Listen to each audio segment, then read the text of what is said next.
এজন্য আমার আল্লাহ ডাকতে বলেন, ইয়া আইয়ুহাল ইনসান মা গররাকা বিরব্বিকাল কারীম। হে মানুষ, কোন জিনিসে তোমাকে উদ্বুদ্ধ করলো? এমন দয়ার রব সম্পর্কে তুমি বিভ্রান্ত হয়ে গেলা। আল্লাহ তাআলা কেন আমাকে দুনিয়ায় পাঠাইলেন? কেন আমি আসলাম দুনিয়ার মধ্যে? দুনিয়ার হায়াতই তো আমার শেষ না। আমার সামনে একটা পরকাল আছে, কবরের জিন্দিগি আছে, হাসরের জিন্দিগি আছে, মিজানের পাল্লার সামনে আমাকে দণ্ডায়মান হতে হবে। কি আমল আমার আছে, কি নিয়ে দাঁড়াবো, একটু চিন্তা করার দরকার আছে না? না,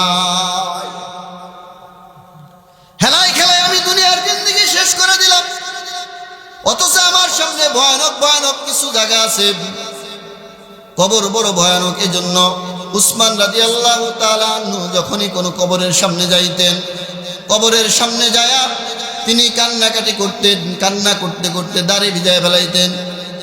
সাথীরা বলতো, খলিফাতুল মুসলিমিন রসুলের জমানায় রসুলের দরবারে থাকতেন, জাহান্নামের বয়ান শুনেছেন, এভাবে কান্না করতে দেখি নাই।